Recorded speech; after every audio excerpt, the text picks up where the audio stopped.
Frères et sœurs, fils et filles bien-aimés de Dieu, nous nous retrouvons aujourd'hui pour poursuivre notre marche quadragésimale.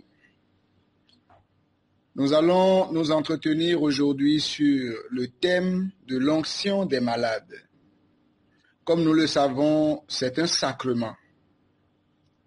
De tout temps, l'homme a fait l'expérience de la maladie et a toujours recherché réconfort pour son corps en souffrance. Le sacrement de l'onction des malades est donc celui par lequel l'Église, au nom du Christ, témoigne sa compassion à ses fils et filles éprouvés par la maladie. Et nous allons écouter à ce propos ce qu'en dit le catéchisme de l'Église catholique au numéro 1499. Par l'onction sacrée des malades et la prière des prêtres, c'est l'Église tout entière qui recommande les malades au Seigneur souffrant et glorifiés pour qu'il les soulage et les sauve.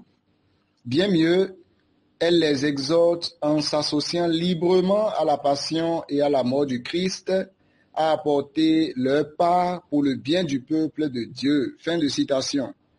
C'est donc ce qu'en dit le catéchisme de l'Église catholique. Mais quels en sont les fondements bibliques? Nous remarquons déjà dans l'Ancien Testament que le juste fait l'expérience de la maladie. Et nous le voyons surtout avec Job, qui a été durement éprouvé dans sa chair. Et dans le Nouveau Testament, surtout dans les évangiles, le Christ lui-même a guéri les malades. Et il a envoyé ses apôtres pour les guérir eux aussi en son nom. Et le livre des Actes des apôtres nous montre les apôtres faisant des onctions d'huile pour guérir les malades. Mais la référence spécifique liée à l'onction des malades est l'épître de Jacques au chapitre 5, où l'apôtre affirme ceci, je cite, « Quelqu'un parmi vous est malade, qu'il appelle les presbytres de l'Église et qu'il prie sur lui, après l'avoir oint d'huile au nom du Seigneur. La prière de la foi sauvera le patient et le Seigneur le relèvera. S'il a commis des péchés, ils lui seront remis. » Jacques 5, 14 et 15. Voilà donc ce que nous enseigne l'apôtre Jacques par rapport à l'onction des malades. Ce sacrement est donc un sacrement de la guérison du corps avec des effets sur l'âme, parce que faisant intervenir l'absolution du prêtre pour que les péchés du malade lui soient remis, lui soient pardonnés. Et c'est justement pourquoi c'est avec le sacrement de la confession, de la réconciliation, qu'il forme le groupe des sacrements de guérison. Mais qui peut recevoir l'onction des malades?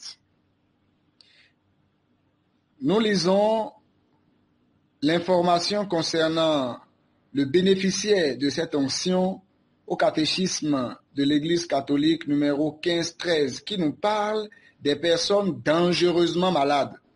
L'onction des malades n'est donc pas administrée à des personnes faisant un paludisme ou un rhume. Il s'agit de personnes dangereusement malades. Et on peut recevoir cette onction plusieurs fois dans la vie. C'est vrai, avant le Concile Vatican II, cela était appelé l'extrême onction, parce que intervenant vers la fin de la vie, quand on voyait que le malade était à l'article de la mort, à la porte de la mort, on lui administrait ce sacrement en lui donnant le viatique. Mais avec la réforme du Concile Vatican II, nous comprenons que nous pouvons demander ce sacrement à n'importe quel moment où notre corps est durement éprouvé.